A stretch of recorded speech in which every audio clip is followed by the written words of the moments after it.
The big doors of the music hall were very heavy, made of dark wood with gold handles. They looked like the kind of doors that would only open for important people. 8-year-old Adrian stood in front of them, feeling very small. He was wearing a sweater that was too big for him and jeans that were worn out at the knees. His shoes had holes in the bottom, and he could feel the cold air from the street seeping into his toes. But he didn't care about the cold. He only cared about what was on the other side of those doors. Adrian wasn't like the other kids who played in the park outside. He didn't want to run around or catch a ball. He just wanted to listen. For the last year, he had saved every single coin he found on the street or earned from helping neighbors carry groceries. He kept them in a rusty tin can under his bed. Finally, he had enough to buy a ticket for the open recital at the city's most famous music school. This place was known as the home of the best musicians in the country. It was a place where rich people sent their children to learn how to become stars. Adrian was just a boy from the poor part of town, but he felt like the music was calling him. He pushed the heavy door open just a little bit and slipped inside. The air inside smelled different. It smelled of polished wood, old paper, and something like expensive flowers. The ceiling was so high, it felt like the sky, and there were beautiful paintings on the walls. Adrian walked quietly down the long hallway. He didn't want anyone to notice him yet. He could hear the sound of a violin coming from somewhere far away, and it made his heart beat faster. He followed the sound until he reached a huge doorway that led into the main concert hall. The hall was empty, except for a grand piano sitting in the middle of the stage. To Adrian, it looked like a giant shiny black monster. It was the most beautiful thing he had ever seen. The wood gleamed under the bright lights, and the white keys looked like pearls. He stood at the back of the room, just staring at it. He imagined what it would feel like to sit on the bench, to touch those keys, and to make a sound come out of it. He had seen pianos on television. Sometimes he would tap his fingers on the kitchen table at home, pretending he was playing. But he had never touched a real piano. Today, Adrian had hoped to watch the students practice. He had bought his ticket with the honest intention of sitting quietly in the corner and learning. But when he reached the entrance to the hall, a man in a fancy suit stopped him. The man looked at Adrian's old clothes and frowned. "This area is for students and teachers only," the man had said, not even looking Adrian in the eyes. "The public viewing area is upstairs." Adrian had nodded and walked away, but he didn't go upstairs. He wandered around the building instead. That was when he found the smaller rehearsal rooms. He could hear music coming from behind every door. He walked slowly, listening to a flute here, a cello there. He was in heaven. But then, he heard something that made him stop. It was a piano. It wasn't just any piano. It was the sound of someone playing very fast and very strong. He followed the sound to a large room at the end of the hall.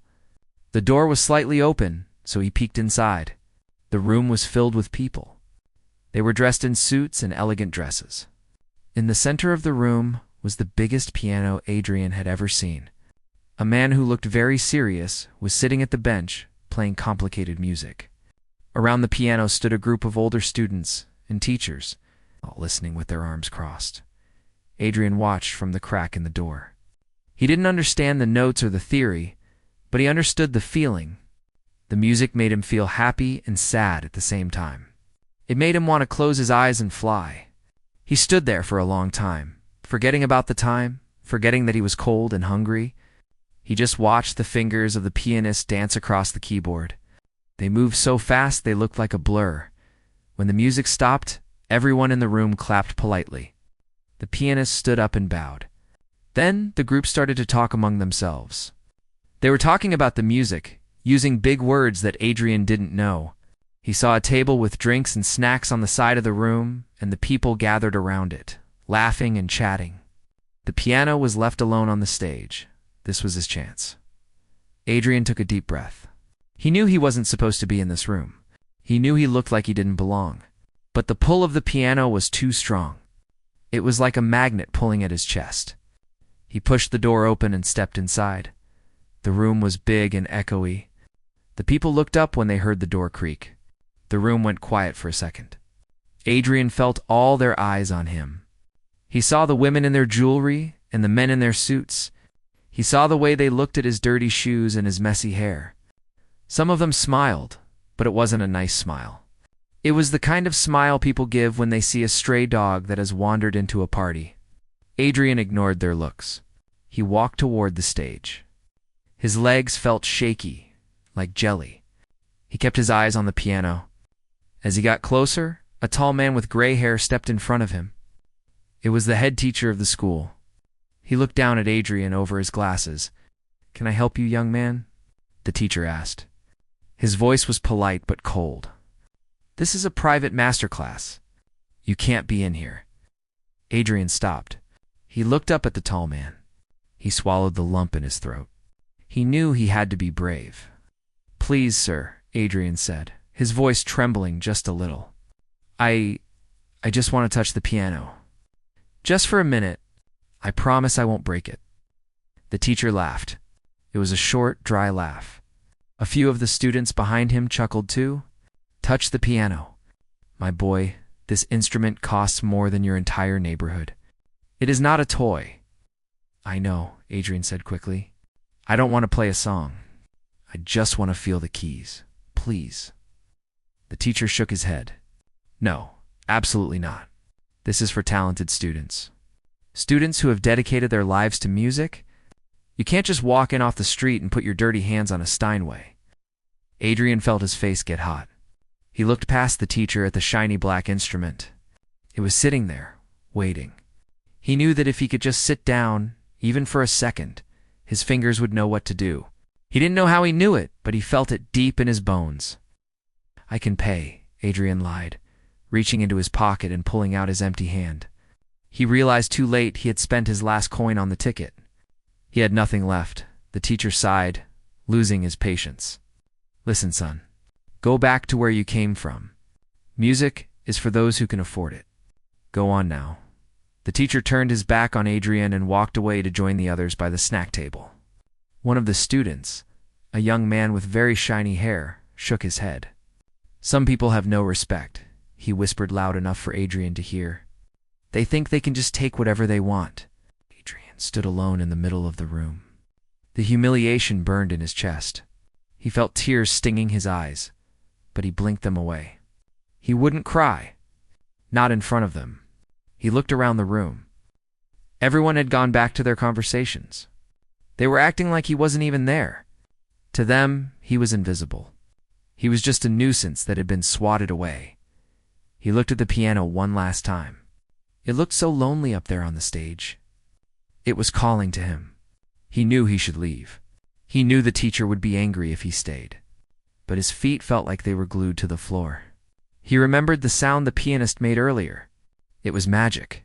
And Adrian knew, with all his heart, that he had magic in him too. He took a small step closer to the stage. No one was looking. They were all busy drinking their tea and laughing at jokes that Adrian didn't understand. He saw a side door near the stage that was slightly ajar, leading back out into the hallway. He could leave. He could go home and tap on his kitchen table again.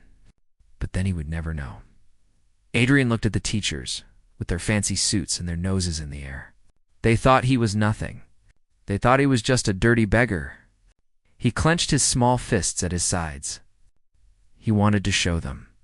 He wanted to show them that music didn't care about money. Music didn't care if you had a suit or if you had holes in your shoes. He took another step, then another. He was walking very softly, trying not to make a sound. He moved like a shadow along the wall, away from the group of people. He could see the stairs leading up to the stage. They were covered in red carpet. If he climbed those stairs, there would be no going back. It was wrong to disobey. It was wrong to touch something that didn't belong to him. But as he looked at the black and white keys, something inside him snapped. It felt like a hunger that wouldn't go away. It was stronger than his fear. It was stronger than the rules. Adrian took a deep breath, held it in his chest, and placed his foot on the first step. The stairs were soft under his worn-out sneakers, but to Adrian, they felt like he was climbing a mountain. Each step was a battle against the voice in his head that told him to turn back. The voices of the teachers and students were a low hum behind him, mixed with the sound of ice clinking in glass cups. They were enjoying their expensive snacks, completely unaware that the boy they had just shooed away was creeping closer to their precious instrument. Adrian's heart was hammering so hard against his ribs that he was sure it must be audible in the quiet room. He held his breath, scared that even the sound of his breathing would give him away. He reached the top of the small set of stairs and stepped onto the stage. The wooden floor was polished to a shine, reflecting the lights above. Up here, the piano looked even bigger. It towered over him, a gleaming black beast that seemed to be sleeping. He walked slowly toward the bench. It was a long, padded bench covered in black leather. Adrian reached out with one hand, his fingers trembling, and touched the smooth wood of the piano's side. It felt cool and firm, like touching a piece of ice that never melted. He had never felt anything so expensive in his life. He looked over his shoulder at the group of people. They were gathered near the window, laughing at something a woman in a red dress said. The teacher with the gray hair was taking a sip from a white porcelain cup. No one was looking at the stage. Adrian knew this might be his only chance. He sat down on the bench. It was hard and high. His feet dangled above the floor, nowhere near the gold pedals at the bottom. He felt very small sitting there, like a mouse sitting on the throne of a giant king. He placed his hands on his knees for a moment, trying to stop the shaking. He felt a strange mix of terror and excitement. He knew that if they caught him now, they would be furious. They might call the police. They might yell at him so loud his ears would ring. But he didn't care about the punishment anymore. The pull was too strong. Slowly, Adrian lifted his hands from his knees. He held them over the keyboard, hovering just inches above the white and black keys. He looked at his own hands. They were rough and dirty. His fingernails had dirt under them from playing outside. The keys of the piano were so white and clean that he hesitated, worried he would ruin them.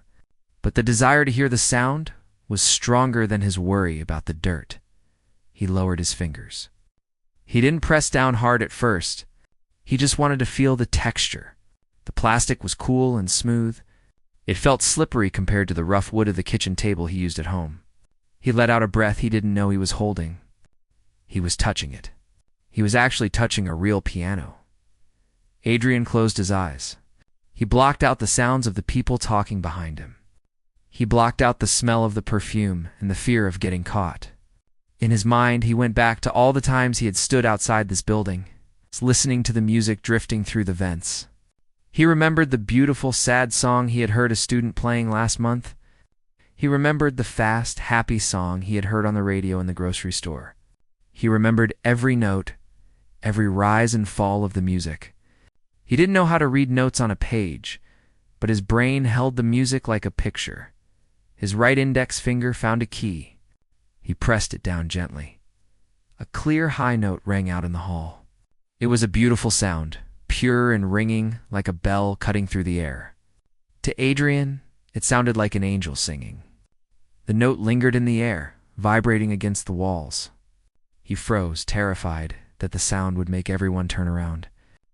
But the people in the back kept talking. The music was soft, and they were too loud and too busy to notice a single note. Adrian smiled. It was a small, secret smile. He pressed another key, then another. He wasn't playing a song yet. He was just testing the voice of the instrument. He found the lower notes on the left side. They were deep and rumbled in his belly, like a growl from a tiger. He played them one by one. Enjoying the way the sound seemed to shake through the bench and into his body, he felt a sudden rush of courage. He wanted to see what would happen if he played more than one note at a time. He remembered a sound he had heard once, a sound where 3 notes played together made a feeling of sadness. He found the keys with his left hand and 3 with his right. He took a deep breath and pushed them down all at once. A harmony filled the stage. It wasn't perfect, but it was rich and full. It sounded like the feeling of standing in a big, empty church. The sounds seemed to hang in the air, swirling around him. Adrian pulled his hands back quickly, his eyes wide. He looked at his fingers as if they belonged to someone else. He couldn't believe that he had made that sound. It was the most wonderful thing he had ever heard. The fear began to melt away, replaced by a feeling of power. For the first time in his life, he didn't feel like a poor kid from the streets. He felt like a wizard. He felt like this big black machine was his friend, and it was waiting for him to speak to it. He placed both hands back on the keys. He didn't know the names of the chords he was playing. He didn't know about scales or timing. He only knew what sounded right in his head. He started to play a simple melody, picking it out note by note. It was a slow, wandering tune. It sounded like someone walking alone in the forest, looking for a way home. His fingers moved a little faster now. They were finding their own way. It was as if his hands had a brain of their own. He pressed a black key, then slid his finger to a white key. The transition was smooth. He mimicked the way the other pianists moved their wrists, making his hand float like a swan gliding on water. The music started to get louder. He wasn't just tapping notes anymore. He was hitting them with purpose. He remembered the fast song he had heard. His right hand began to dance across the high keys, playing a rapid, tumbling pattern of notes. It wasn't the exact song from his memory, but it felt the same. It was happy and wild. He was smiling now, a big, open-mouthed smile. He was lost in the world of the sound. He forgot that he was sitting in a room full of strangers. He forgot that he wasn't supposed to be there. Suddenly, his foot kicked the air, looking for the pedal he had seen the other pianist use. His foot was too short, but he stretched his leg as far as he could. Straining until his toe just barely grazed the gold pedal, he pressed it down. The sound of the piano changed instantly. It became louder, fuller, and smoother. The notes blurred together into a ribbon of sound. Adrian gasped. He did it again. He played a series of notes and held the pedal down, letting the sound wash over him like a warm wave. He was so focused on the music that he didn't notice the talking in the back of the room had stopped. He didn't notice the silence that was falling over the people near the window. He didn't see the teacher lowering his teacup slowly. He didn't see the students turning their heads one by one, looking toward the stage with confusion and surprise. Adrian was in his own world. He was imagining that he was conducting an orchestra, that the piano was an extension of his soul. He played a sequence of notes that climbed higher and higher, getting faster and faster, building up tension like a storm cloud in the sky. He could feel the energy rushing through his arms, out of his fingertips, into the strings of the piano. He hit a final high chord with both hands and slammed his foot onto the pedal. The sound exploded in the room, echoing off the high ceiling and bouncing back to him. It was a sound of triumph. It was a sound that said, "I am here." Adrian sat there, his hands still on the keys, breathing hard. He waited for the sound to fade away into silence. He kept his eyes closed for just a moment longer, savoring the feeling of the vibration against his palms. He expected to hear the teacher yelling. He expected to feel strong hands grabbing his shoulder and dragging him away. But the room remained quiet. A strange, heavy silence. It wasn't the peaceful silence of being alone. It was the silence of a crowd holding its breath. Adrian slowly opened his eyes. He was still sitting on the bench, looking at the black and white keys. He was terrified to turn around. He knew that the moment he turned, the spell would be broken. But he also knew that he couldn't sit there forever. He took his hands off the keys and placed them in his lap. He turned his head slowly, expecting to see angry faces. Instead, he saw a room full of people staring at him. Their mouths were slightly open. Their drinks were forgotten in their hands. They weren't looking at him with anger or disgust anymore. They were looking at him with wide eyes, as if they had just seen a ghost. The teacher was standing perfectly still, his teacup frozen halfway to his lips. The young man with the shiny hair looked confused, his eyebrows scrunched together. Adrian froze on the bench. He felt very small again. The magic of the music vanished, replaced by the cold reality of where he was. He had crossed the line. He had touched what he wasn't supposed to touch. He waited for them to shout. He waited for them to tell him to get out. But nobody said a word. They just stood there, staring at the 8-year-old boy in the ragged sweater, who had just filled the room with a sound that didn't seem possible for someone so small and poor. The silence that filled the room wasn't empty. It was heavy and thick, pressing against Adrian's ears like water deep underwater. His hands were still resting in his lap, his fingers tingling from the vibration of the strings inside the piano. He sat there frozen on the high bench, his feet dangling, afraid to move. He couldn't bring himself to look at the people standing near the window. He just stared at the black and white keys, waiting for the shouting to start. Adrian knew what happened when you did something you weren't supposed to do. He knew about angry voices and rough hands grabbing your arm to drag you away. He squeezed his eyes shut for a second, wishing he could disappear. He wished he could turn back into a shadow and slip out the door before they came onto the stage. He had done it now. He had actually touched the precious piano, and surely they were going to be furious. "Why is it so quiet?" A man's voice whispered from the back. The voice sounded confused. Adrian flinched. He took a slow breath and finally forced himself to turn around.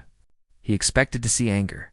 He expected to see the teacher with the gray hair running toward him, yelling that the police were coming. But that isn't what he saw. The entire group of musicians had turned away from the refreshment table. They were standing in a half circle, facing the stage. Their cups of tea and glasses of juice were forgotten in their hands. The woman in the red dress had her hand pressed over her mouth, her eyes wide. The young man with the shiny hair wasn't smiling anymore. He looked like he had just seen a ghost.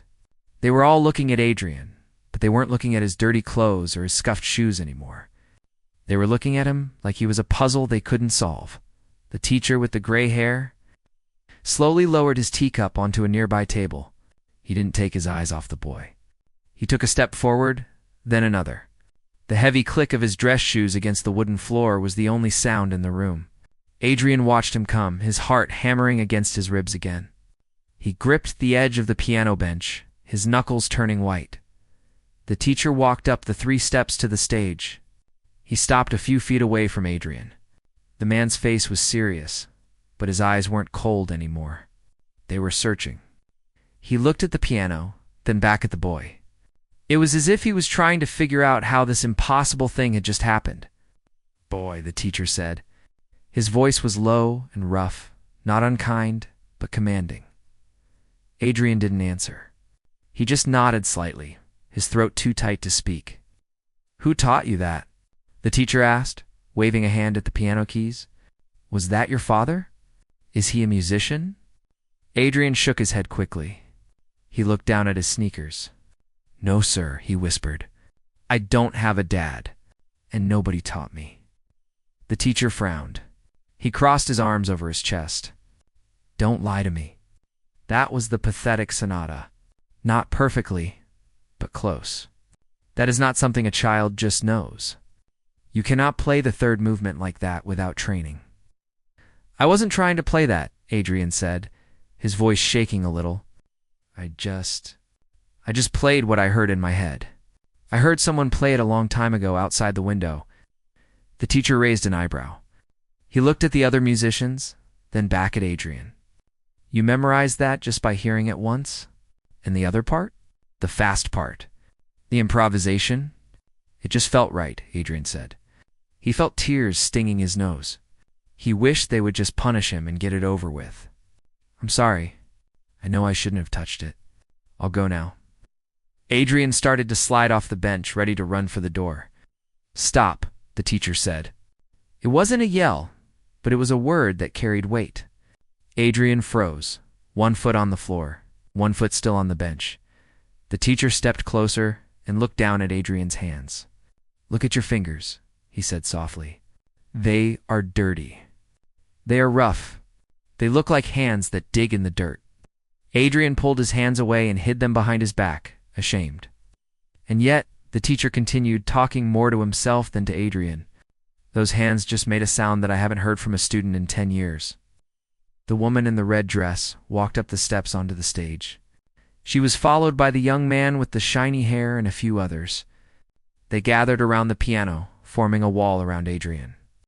He felt trapped, like a small animal surrounded by tall trees. He looked up at their faces, trying to read what they were thinking.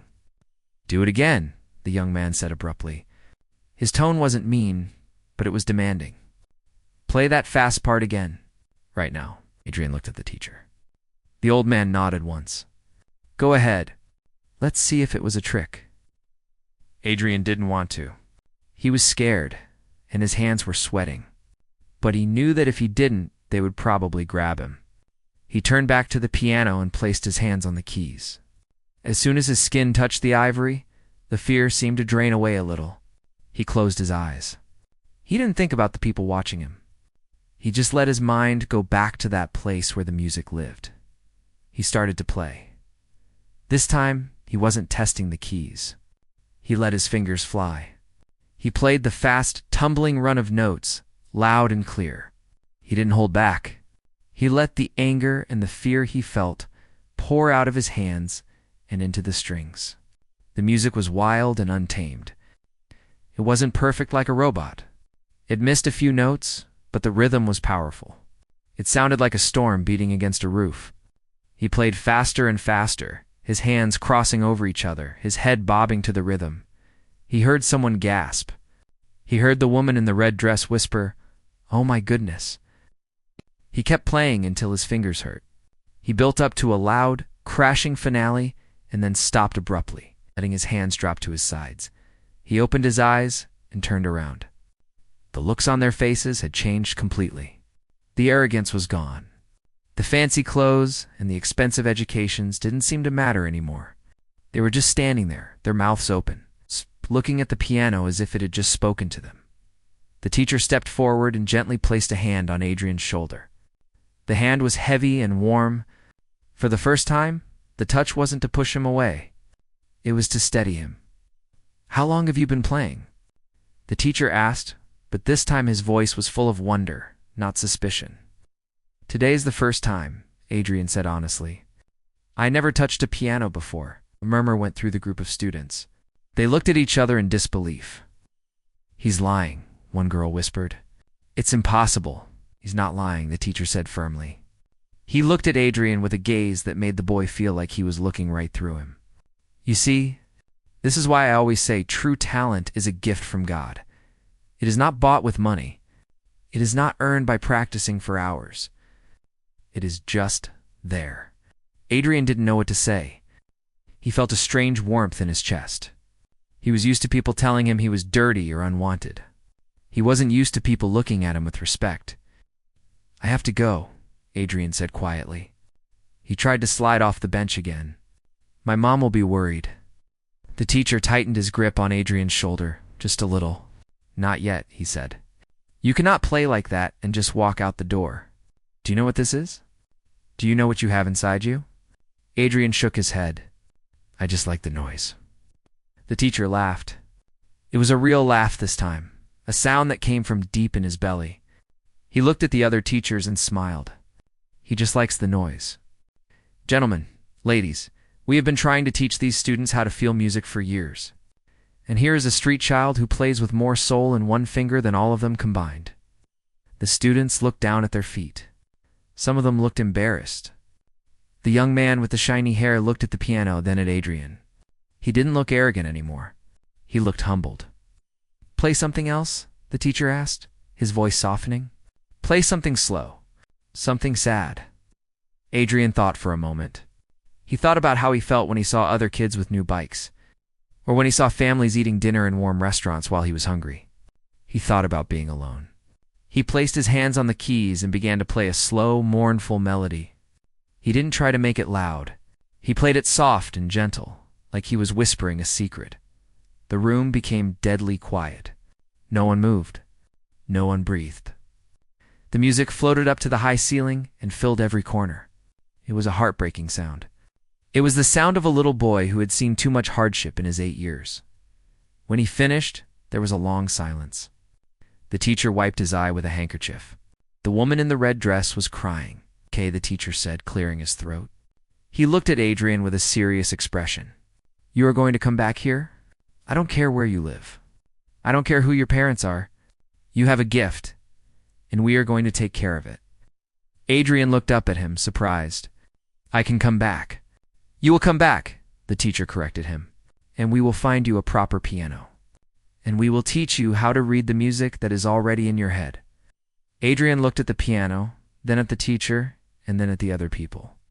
For the first time in his life, he didn't feel like an outsider. He didn't feel like the dirty kid in the hallway. He felt like he belonged right there, on the stage, with the music. "Really?" Adrian asked. "Really?" the teacher said. The silence that followed was different from the one before. It wasn't the heavy, confused silence of people trying to understand a mystery. It was a quiet filled with respect. The teacher let go of Adrian's shoulder and took a step back, his arms crossed over his chest, looking at the boy as if he was looking at a rare, precious gem. The fancy music room, which had felt so cold and unwelcoming just 20 minutes ago, suddenly felt smaller, almost cozy. Because of the music that still hung in the air, the teacher turned to the other adults in the room. He didn't speak loudly, but his voice was sharp and serious. "Did you all hear that?" He asked them. "Did you really listen?" The group of musicians nodded slowly. They looked like they had just woken up from a deep sleep. The arrogance was gone from their faces. The woman in the red dress lowered her handkerchief. Her eyes were red around the edges. She looked at the piano, then at Adrian, and shook her head in disbelief. "I've been teaching for 30 years, the woman said softly. "I have students who practice for 6 hours a day. They have perfect technique. They can play the notes faster than anyone. But they don't have that." She pointed a trembling finger at Adrian. "They play with their heads. This boy plays with his heart." The young man with the shiny hair, who had been so proud of his own playing earlier, walked up to the stage. He didn't look angry anymore. He looked humbled. He stopped in front of Adrian and looked down at him. For a second, Adrian was scared that the boy was going to yell at him for showing him up instead. The young man knelt down on one knee, so he was eye to eye with Adrian. "Hey," he said. His voice was gentle. "What you just did? I can't do that. I've been trying to make that sound for 5 years and I can't do it." Adrian blinked, surprised. "But you play good," Adrian said. "I heard you." "I play the notes right," the young man corrected him. "But you make the music sing. It's a big difference." He smiled, a real smile this time. "I'm sorry I was mean to you earlier. I didn't know." Adrian felt a warm feeling in his chest. He was used to people looking down on him, but no one had ever apologized to him before. "It's okay," Adrian whispered. The teacher clapped his hands together, the sound sharp in the quiet room. "Okay, enough talking. We have wasted enough time. This boy has talent that we cannot let go to waste." He looked at Adrian sternly, but there was a kindness in his eyes now. "Do you have a piano at home?" Adrian shook his head. "No, sir. We don't have much room." The teacher frowned. "And how do you practice?" "I don't," Adrian said simply. "I just hear the songs in my head. Sometimes I tap on the table." The teacher looked at the other teachers, and they all shared a look of concern. They realized that this raw, amazing gift was growing in a place with no water, like a flower trying to bloom in the middle of a desert. "That is going to change," the teacher said firmly. "Starting today, you are not a guest anymore. You are a student of this conservatory." A cheer went up from the group of students. They weren't clapping politely like they did at concerts. They were cheering with excitement. The young man patted Adrian on the back. "You're going to love it here," he said. "The cafeteria has really good cookies." Adrian smiled, but he felt a sudden pang of worry. He looked at his dirty sneakers. "But I don't have money," he said quietly. "My mom, she works hard, but we don't have enough to pay for lessons." The teacher laughed, a deep, warm sound. "Money? Do you think I care about money right now? You have something that money cannot buy. You have a miracle in your fingers." He waved his hand dismissively. "We will take care of the money. The school has a fund for special cases, and believe me, you are the most special case we have ever seen." He turned to the woman in the red dress. "Alina, go find the director. Tell him we have found our new scholarship student, and tell him if he says no, I will quit." Alina nodded and hurried out of the room, her heels clicking on the floor. The teacher turned back to Adrian. "Now, there is one thing we need to do before we celebrate." Adrian tensed up. "Watch your hands," the teacher said. He reached out and took Adrian's small, rough hands into his own large, smooth ones. "These are the hands of a worker. They are strong. But if you want to play the piano, we need to take care of them." The teacher reached into his pocket and pulled out a clean white handkerchief. He wet it slightly with a water bottle from the table. Then, very gently, he began to wipe Adrian's hands. He cleaned the dirt from under his fingernails. He rubbed away the grime from the knuckles. He was very careful, treating Adrian's hands like they were made of glass. Adrian watched, fascinated. He had never had anyone clean his hands before. Usually he was told to go wash them in the sink. But this felt different. It felt like a ceremony. "You have long fingers," the teacher observed, wiping Adrian's palm. "Perfect for reaching the keys. You have the hands of a pianist, even if they are covered in dirt." When he was finished, Adrian's hands looked clean and pink. The teacher gave them back to him.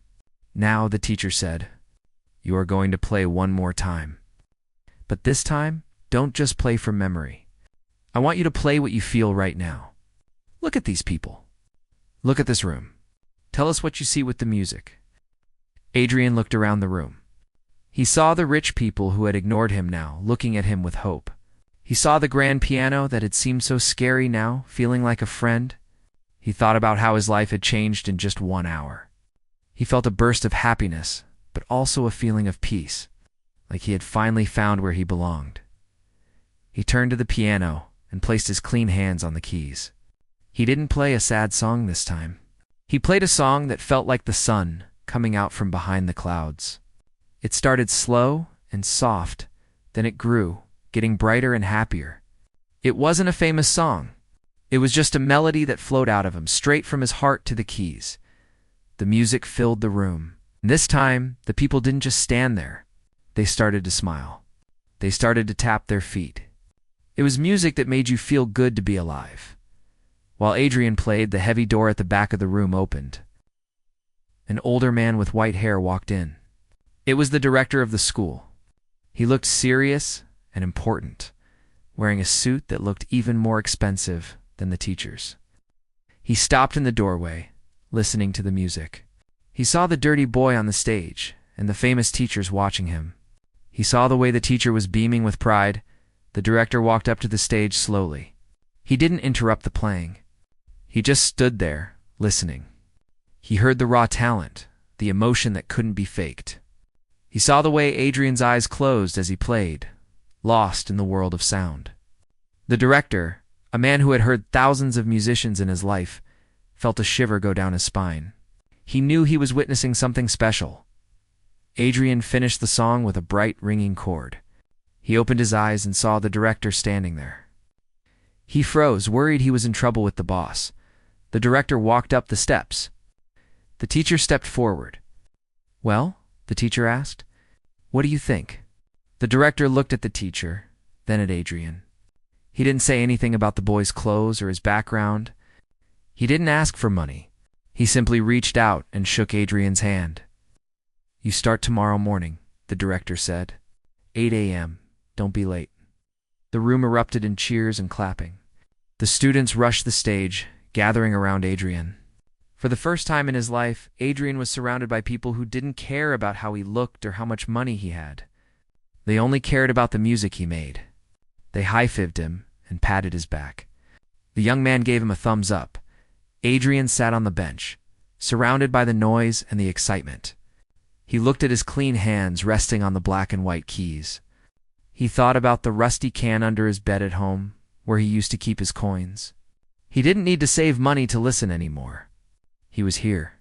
He was part of this world. The teacher leaned down and whispered in Adrian's ear, "You have a long road ahead of you, my boy. It will be hard work. But you have done the impossible today. You have made a stone cry." Adrian looked at the teacher and smiled. He didn't know what the future would bring. He didn't know if he would become famous or if he would just play for his friends. But he knew one thing for sure.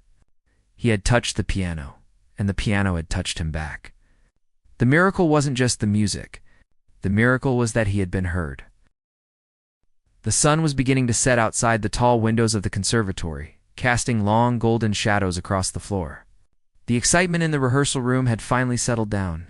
The students had gone back to their practice rooms, and the teachers had returned to their offices to discuss the sudden arrival of their new prodigy.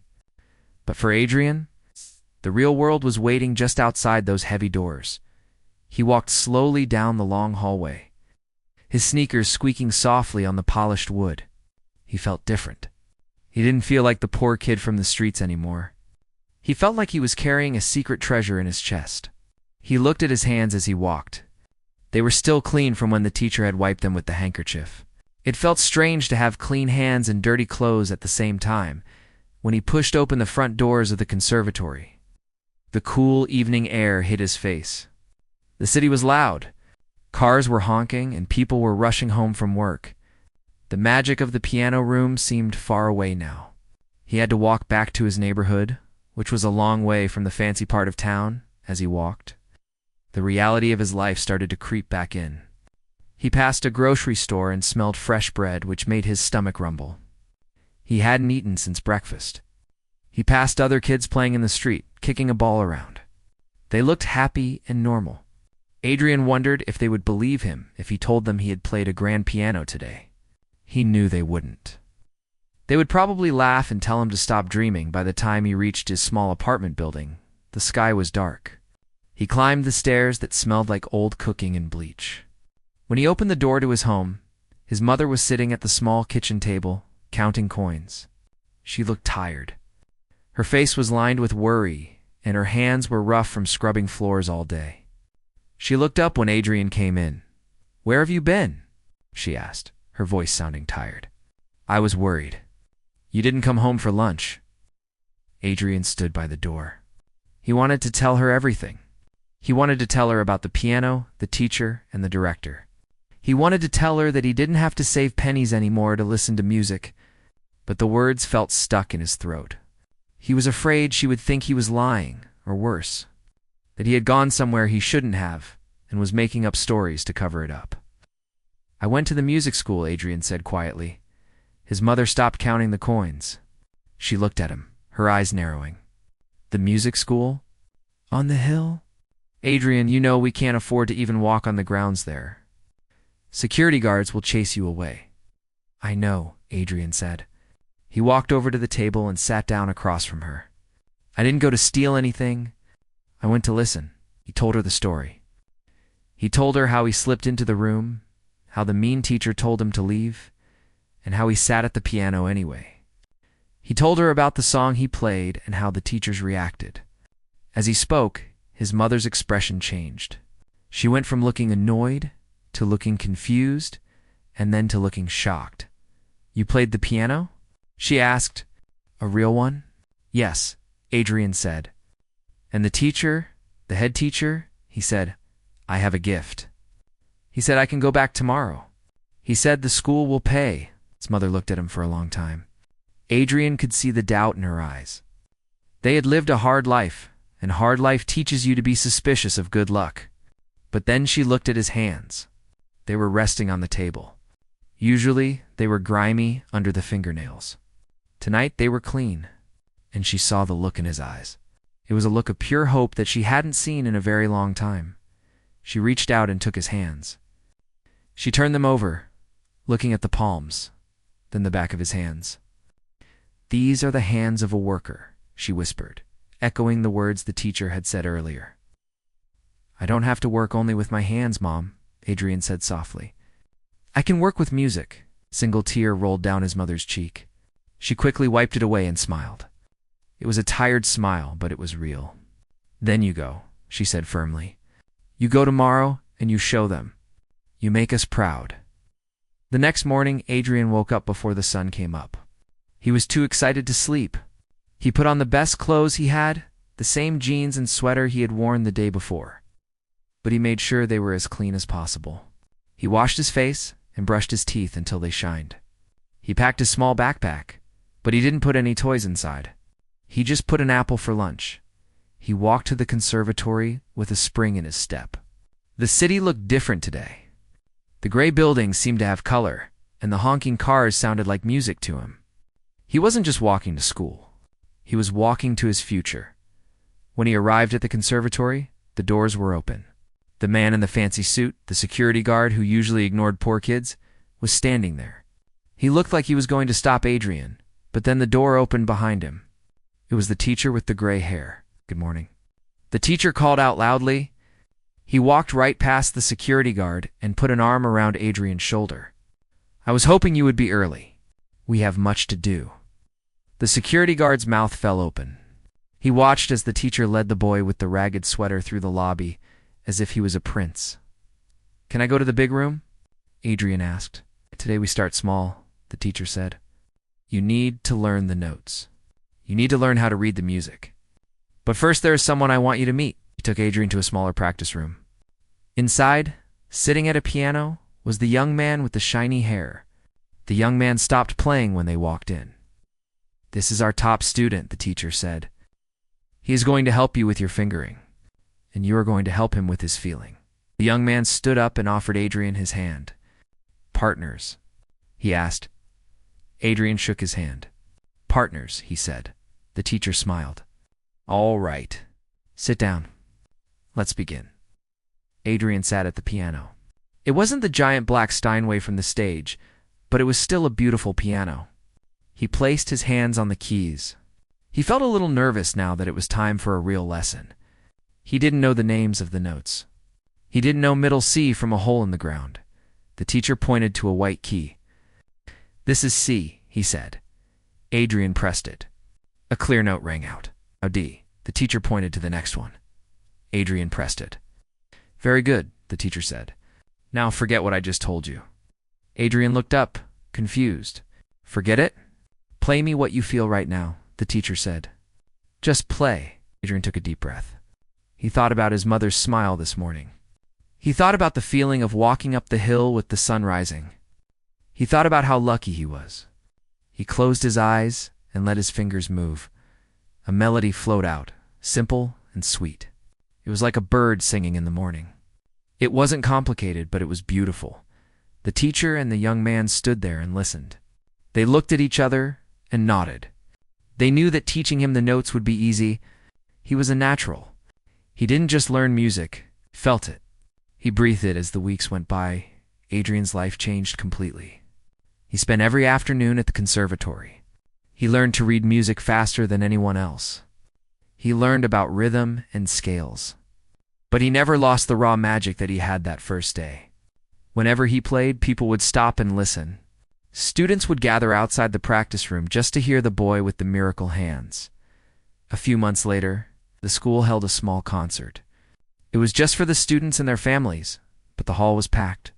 Adrian was the last one to perform.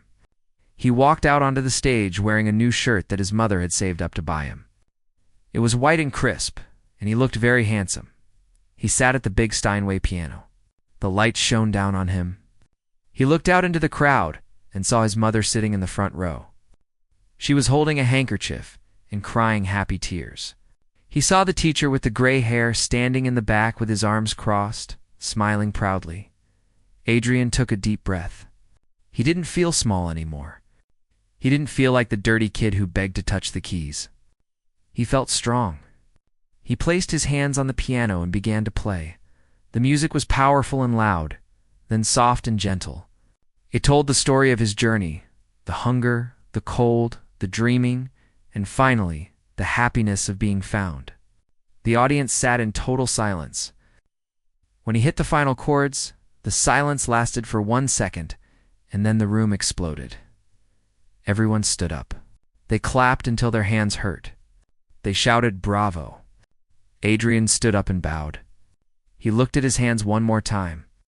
They were the same hands he had always had. Now they were doing something that changed the world around him.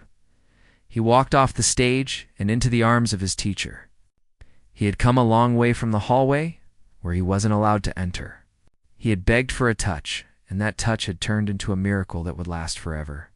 The boy who just wanted to listen was now the boy everyone wanted to hear.